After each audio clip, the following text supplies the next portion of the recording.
Cédric Banel, bonjour. Bonjour. Un grand merci d'avoir accepté l'invitation de la Fringale culturelle. C'est un grand plaisir de vous rencontrer.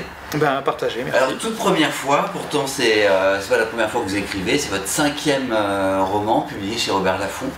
Votre actualité s'appelle Bad, c'est dans la collection La Bête Noire. C'est assez intéressant parce que La Bête Noire, nous on suit pas mal ce qu'ils font et au fur et à mesure, à chaque fois je suis étonné par les propositions de chaque univers d'auteur. Et en plus, vous, de toute façon, vous étiez déjà dans la maison. Alors, j'ai jamais quitté Laffont. C'est une grande fidélité à la maison depuis 16 ans maintenant. Alors, Bad se passe en Afghanistan, et j'ai même envie de dire que c'est carrément un personnage. L'Afghanistan?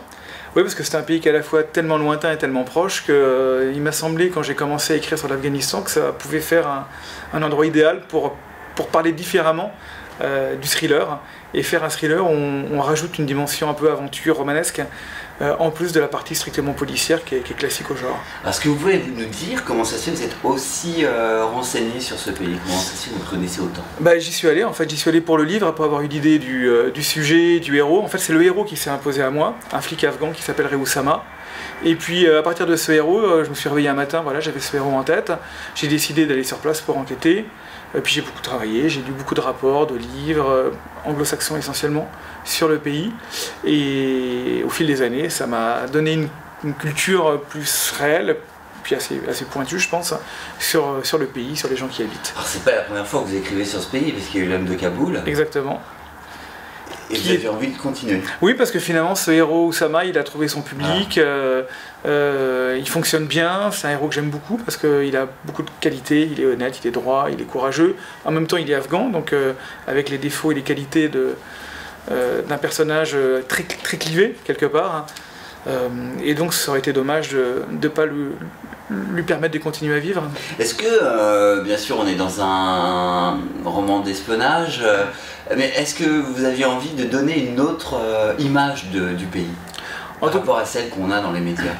C'est vrai que le thriller c'est un genre entre guillemets mineur, puisqu'on est là pour le suspense, voilà. Mais je pensais qu'on pouvait aussi apprendre des choses, et l'intérêt peut-être de ce livre et de celui qui l'a précédé, c'est qu'on en sort normalement plus intelligent, en ce sens qu'on a appris des choses sur cette région du monde, l'Asie centrale, sur l'Afghanistan, sur la guerre qui s'y déroule, sur les intérêts des grandes puissances, sur le mouvement taliban, sur Daesh.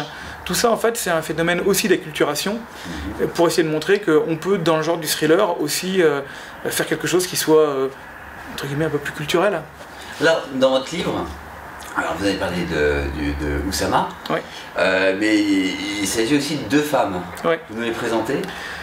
Alors en fait, mes livres ils sont toujours fabriqués déjà, construits plutôt que fabriqués d'ailleurs, avec deux histoires parallèles. Exactement. Une qui se passe dans un pays, une qui se passe dans un autre, et toute la gageure de l'auteur, évidemment, c'est de les faire se réunir sans que le lecteur sache comment, pourquoi et quand.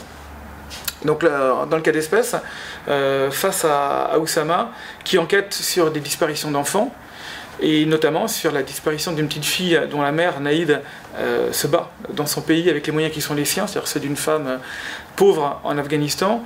Il y a une deuxième histoire qui est celle de cette ancienne agent des services spéciaux français, Nicole Laguna, qui a été flic, qui a été la patronne de la brigade de recherche des fugitifs, dont la famille est enlevée, et qui va devoir les retrouver, enfin retrouver plutôt un fugitif dont elle ignore tout, pour essayer de sauver sa famille.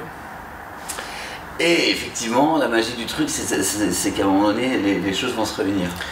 C'est ça la complexité, il faut que ça se réunisse sans que ce soit fake. Et donc il faut qu'il y ait effectivement envie de comprendre comment deux histoires qui se passent dans deux pays différents, avec deux intrigues complètement distinctes, et qui apparemment n'ont rien en commun, vont pouvoir de manière logique se retrouver et que le lecteur se dise, mais bien sûr c'est ça. Voilà, et ça vous y tenez. Oui, parce que c'est une complexité d'écriture, mais c'est aussi une complexité de lecture. C'est-à-dire que ça oblige le lecteur à être en permanence sur deux histoires parallèles, donc c'est beaucoup plus compliqué pour le lecteur, c'est plus exigeant.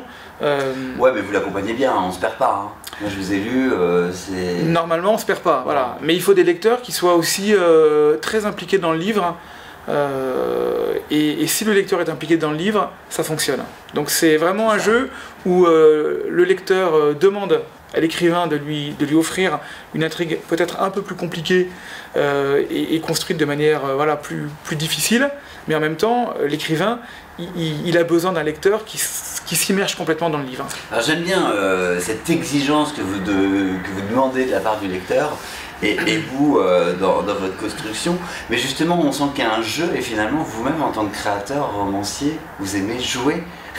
Est-ce que vous êtes mis en difficulté dans la création du livre et quand vous avez créé? Est-ce que vous saviez où vous alliez? Est-ce que vous avez fait un plan? Alors moi je ne sais jamais où je vais. C'est-à-dire que si je ne sais pas où je vais, il est impossible que le lecteur sache où je vais. Donc mes livres ils sont toujours compliqués à écrire pour moi parce que j'ai pas de plan prédéfini. Et s'il y en avait un, on ne pourrait pas avoir le résultat qui est à la fin. Donc c'est une intrigue qui se construit au fil de l'eau. Elle peut prendre plein de directions différentes. En technique informatique, on appelle ça les diagrammes de Peart, où en fait, à partir d'une itération, on peut en avoir des centaines qui s'ouvrent, et là, c'est ça. Et puis à un moment, évidemment, il faut faire des choix.